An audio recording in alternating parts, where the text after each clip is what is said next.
Opisyal nang nagsimula ang mga klase para sa taong panuruan 2026-2027 mula preschool hanggang senior high school sa Wesleyan University Philippines ngayong araw, June 8, 2026.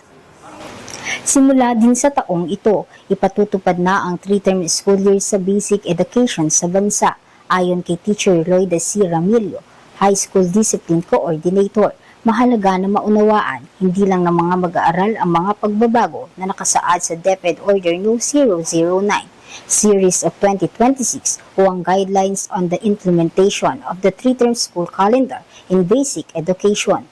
Kaakibat pa nito ang iba pang mga pagbabago gaya ng grading system, award recognition at ang 3-Term School Calendar na dating nahahati sa 4 na grading periods. Maiintindihan ng mga estudyante, not only the students, kundi kahit yung mga stakeholders natin, ay yung mga changes na mayroon tayo. Binago ang grading system, ang awards and recognition, and then yung 3-term school calendar na dati ay first quarter to fourth quarter. Dagdag pa niya ay mas pagbubutihin na maideliver ng tama ng mga guro ang learning competencies para sa basic education students. At ang pinaka-importante, yung ma-deliver ng tama ng mga teachers ang learning competencies na mayroon tayo sa ating DepEd.